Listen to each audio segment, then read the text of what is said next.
Sarah and Scott have been together for years, and honestly, they're just one of those couples that makes you believe in soulmates. They're both into a lot of the same stuff, like movies, conventions, and all of that, and they balance each other out just really well. Sarah's a planner, always making sure everything's organized, while Scott's more laid back and just goes with the flow. They're basically just perfect for each other.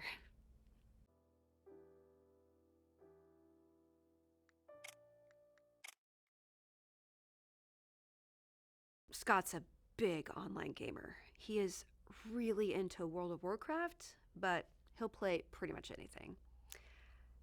The thing is that he's honestly not that good at any of the games we play, but no one has the heart to tell him. I don't even think he realizes it.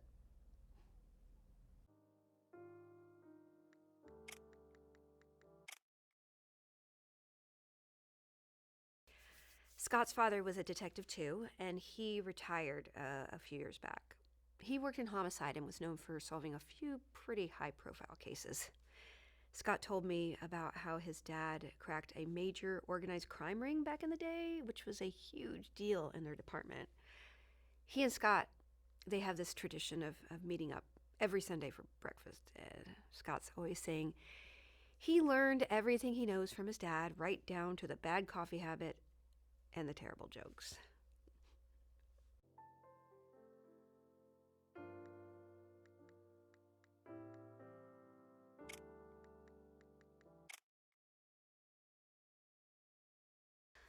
Sarah's best friends are me and her boyfriend Scott, hands down. She's got some friends from the museum she works at, but they don't hang out much, so I don't really know them. Yeah, it's pretty much just us three most of the time. We're the ones she vents to, makes plans with, and does all the fun stuff with.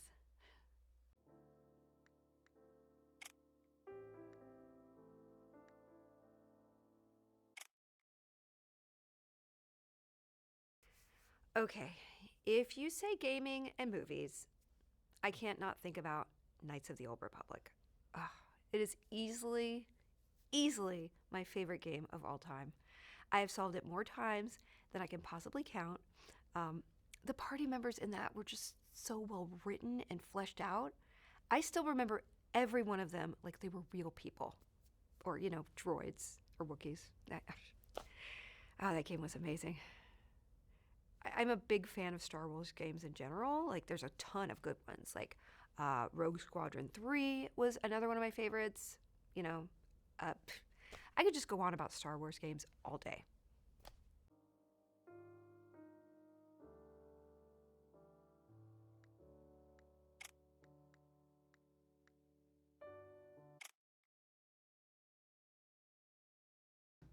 Now, I would never be afraid of Scott. Out of all the people I know, he is probably the person I feel safest around. I trust him completely.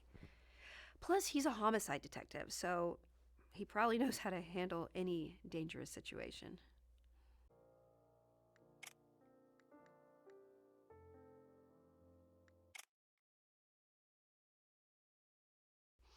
Sarah was one of those military brats who was always moving around, new state, new school, new friends every couple years.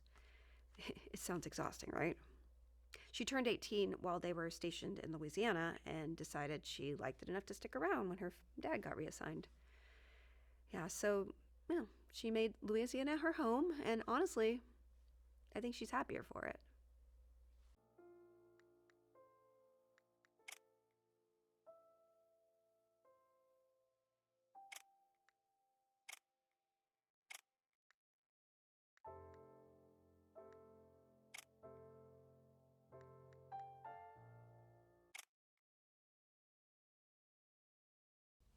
I've never really been afraid to travel. There was this big fear of flying I had before I ever actually got on a plane, though. I built it up in my head as this terrifying experience, but once I was on my first airplane, I was completely fine. If I could, I'd travel all the time. Oh, there's just something so exciting about it. The only scary thing about traveling is paying for it. Oh, I mean, that's the real fear, watching your bank account drain as you book flights, hotel rooms, everything else. If it weren't for the cost, I would be on the road or in the air constantly.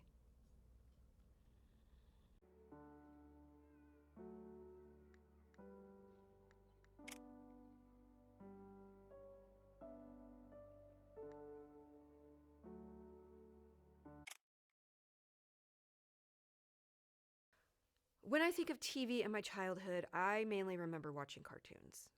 My favorites were probably Transformers and Voltron. The annoying thing was, I couldn't really talk to my friends about them at school. Back then, there was this ridiculous stigma that girls had to watch girl cartoons like My Little Pony and Gem, and boys had to watch boy cartoons. It's the same archaic mindset that made boys feel like they couldn't own anything pink. So stupid. Things have improved a lot since then, but back in those days, I'd just sit there quietly listening to the boys talk about my favorite shows, wishing I could join the conversation.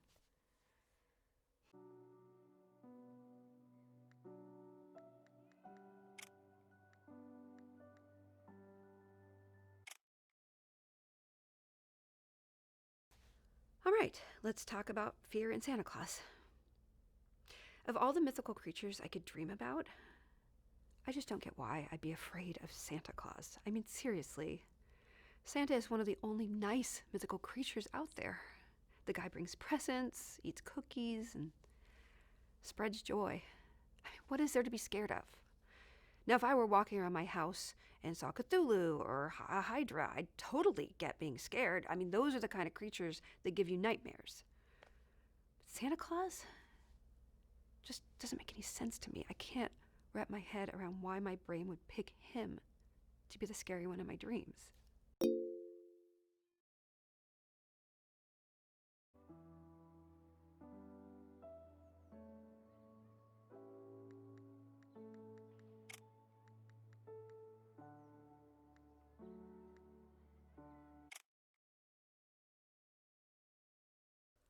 I have definitely been scared of mythical creatures before.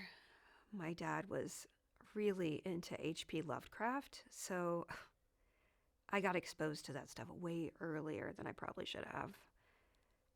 I had a few nightmares about Cthulhu when I was a kid.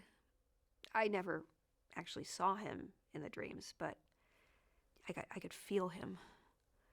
Like something massive was just there, watching me.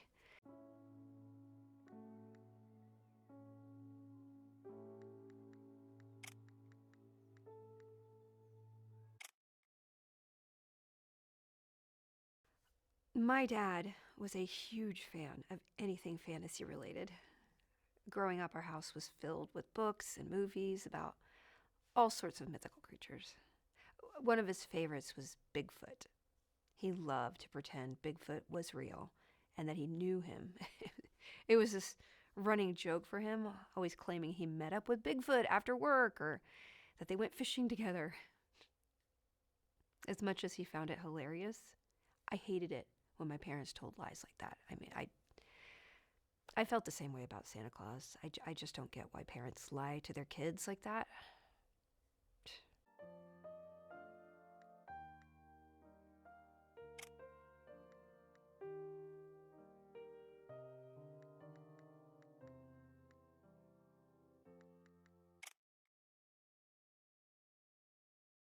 I, I, I can't think of any deep, meaningful connections between Santa Claus and a bear.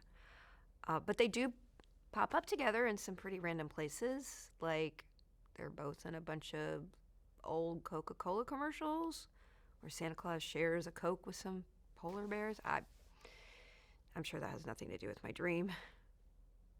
I don't remember what the bear in my dream looked like, but I don't think it was a polar bear. Plus, Santa got terrified when he saw it. The two of them were not going to share a soda. So, yeah, no significant association comes to mind. Just a few quirky overlaps in pop culture.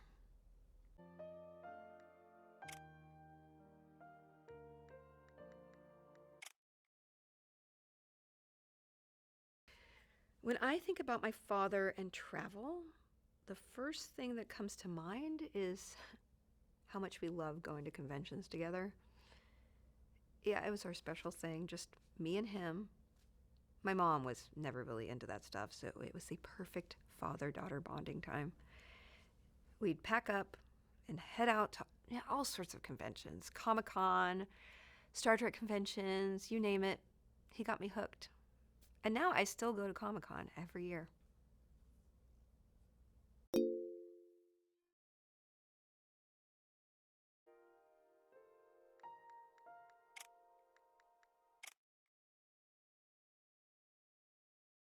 My dad was a huge casual fan of comic books. He loved comic book based movies, TV shows, and cartoons. He took me to some smaller comic book conventions a few times, and we just had a blast. He did everything except read the actual comic books. I don't even think he owned any. That's more my thing. For him, he just loved the worlds and somehow knew a lot about the major storylines from the comics. Yeah, but I've never seen him read an actual comic book, even once.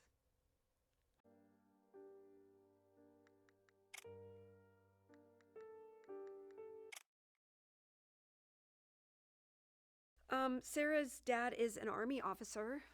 Last I heard, he was stationed up in Alaska.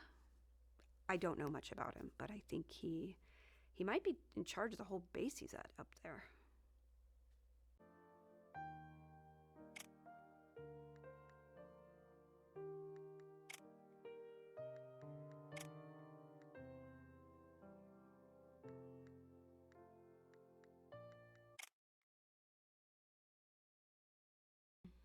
When I was a kid, I had this really cool Pegasus toy from the movie Clash of the Titans. Yeah, it was one of my favorites. I just forgotten about it until you just asked. Oh, and then there were my He-Man toys. Are we counting those guys as mythical creatures? I mean, there's no real merman or Skeletor. Where's the cutoff on what's considered mythical? They're all made up as part of some kind of lore.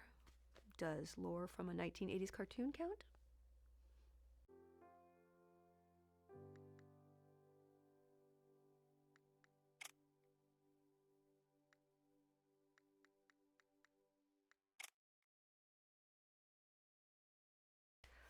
Scott and Santa Claus? Yeah, I can't think of any link between them. Scott isn't particularly big on Christmas or anything, at least not more than a normal person. He doesn't have a beard, he's not heavyset, and he has never mentioned Santa that I can remember. Yeah, there's really nothing about Scott that would make me think of Santa Claus.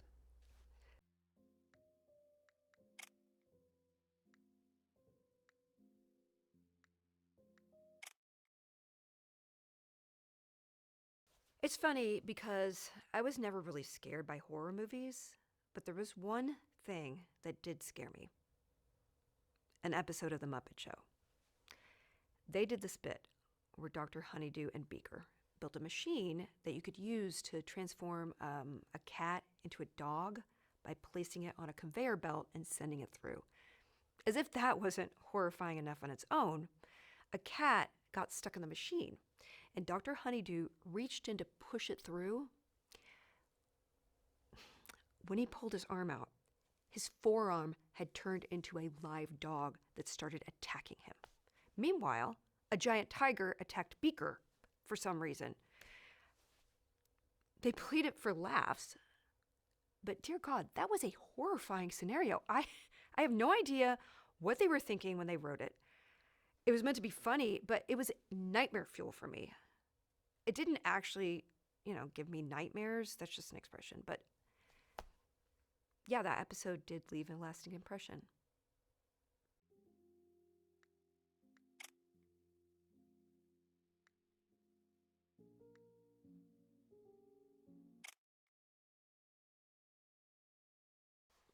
There were definitely some toys that freaked me out as a kid.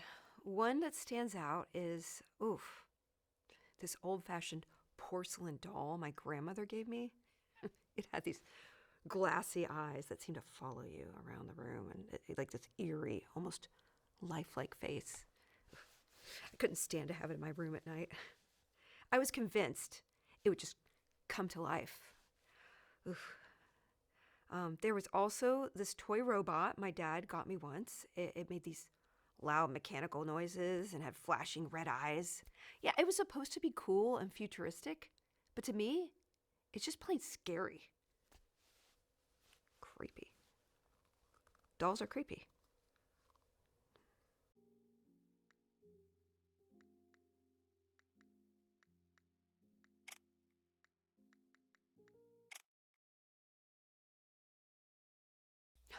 Oh, Santa's not just a mythical creature, he is an overpowered one. He delivers presents to every house in one night, which puts him in speedster territory. No wonder he needs all those cookies, right? He's burning through calories faster than the Flash. He is also immortal, never ages, never dies, just keeps going year after year in the same outfit like a superhero. But the real game breaker is the naughty or nice list. He tracks the moral behavior of every kid on Earth. That has to be either omniscience or global telepathy. Even the most powerful telepaths in all of fiction can't read minds on a global scale. I'd say Santa's Omega level for sure.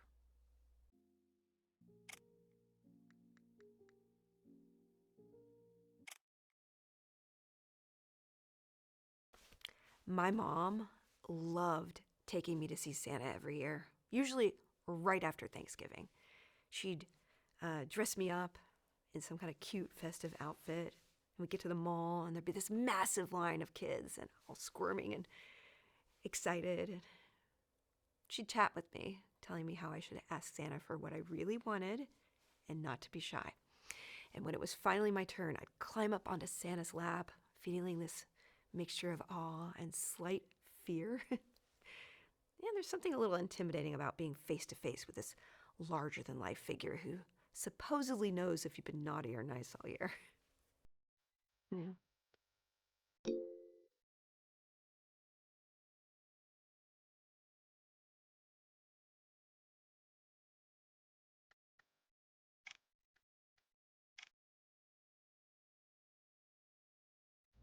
You want to hear about my parents?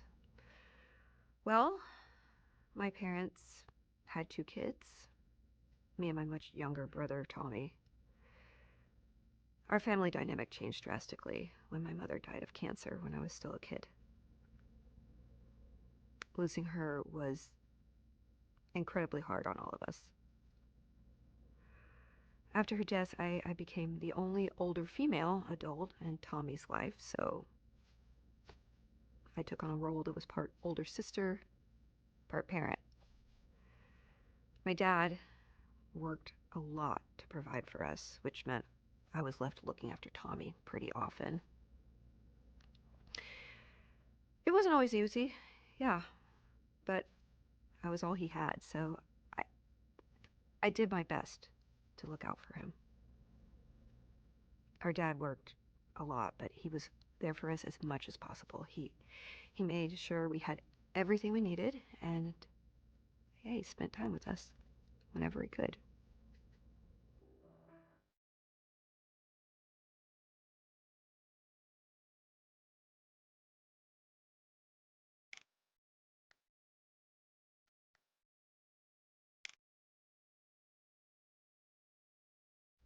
When I think of my mother and fear, one memory always stands out.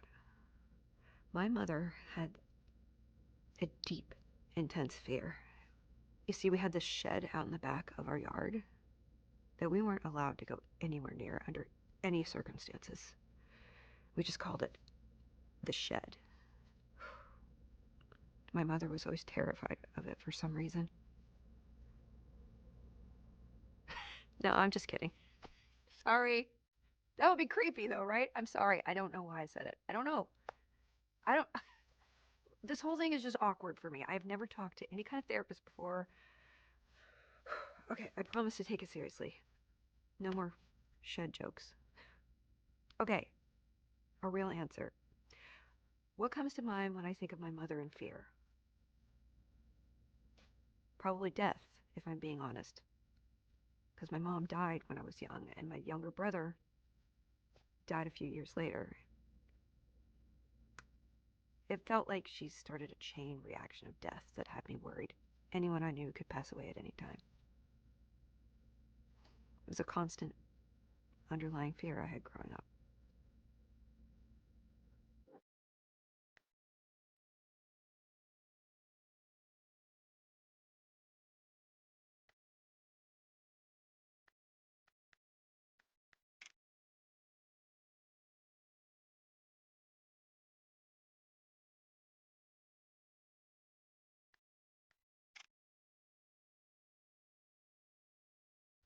When I think about my mother and childhood, one memory that always sticks with me is the time I accidentally slammed the car door on her hand.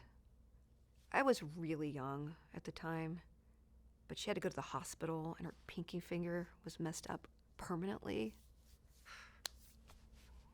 That memory haunts me to this day.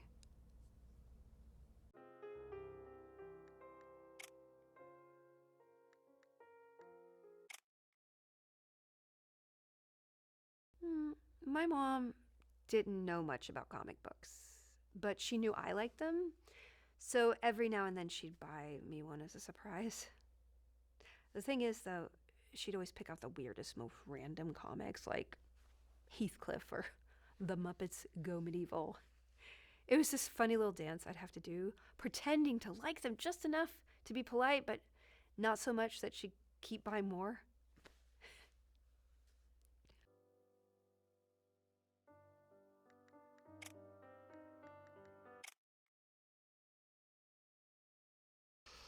When I think about my mother and Santa, one of the first things that comes to mind is how she used to take me to the mall to sit on Santa's lap when I was a kid. And then, well, there's also that song, I Saw Mommy Kissing Santa Claus. Honestly, it's just such a weird song when you think about it. As a kid, I remember being really confused by it. Like, why is this kid spying on his mom, and why is Santa involved in this, like, bizarre scenario? The whole idea was kind of strange. It's one of those creepy songs that does not quite make sense, but it's become such a part of the Christmas culture that you just roll with it.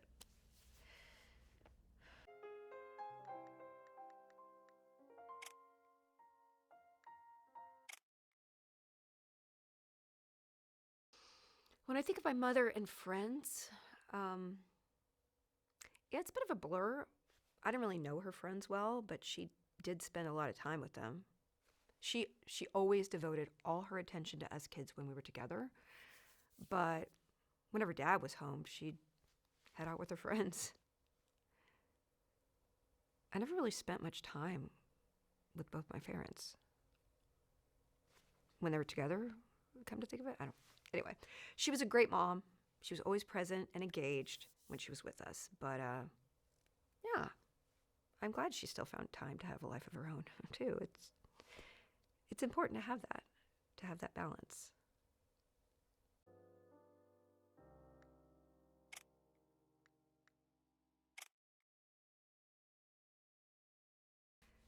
My mom used to tell me stories about how she traveled when she was younger. Yeah, she had this adventurous streak and loved exploring new places, just hopping around like a modern day vagabond. She'd talk about backpacking through Europe, hitting all the major cities and tourist destinations. She always had these wild tales of meeting interesting people, getting lost in foreign cities, and stumbling upon beautiful landscapes. She was much more worldly than your typical small town girl.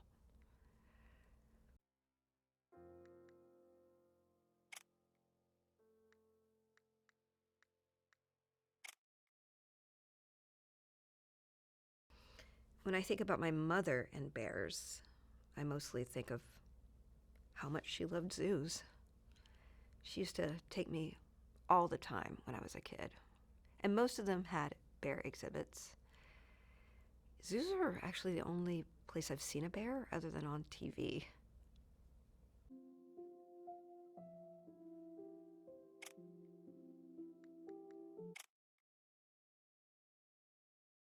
Mm. I have a pretty vivid memory related to bears from when I was a kid. So my school was right near some woods, so every once in a while they'd make an announcement over the PA system that recess would be indoors because a bear had been spotted nearby. And most of the other kids hated it when it happened. I mean, they'd groan and complain about not getting to play outside. But honestly, I kind of liked it. It was usually too cold outside anyway, and indoor recess meant we could play games or read, which, I preferred anyway.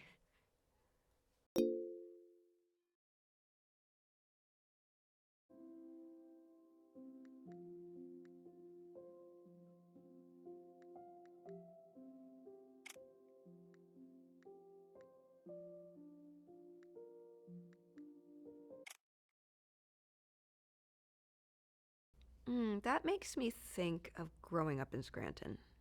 I didn't have some horrible school experience, but I got picked on a lot.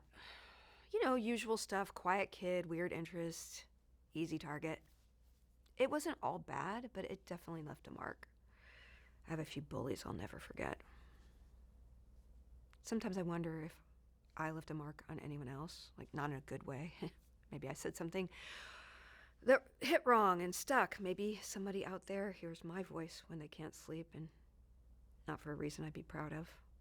I hope not, but I figure there's probably at least one person who thinks of me as one of the awful people from their past they can't shake. And the worst part is, if they do, I might not even remember them at all.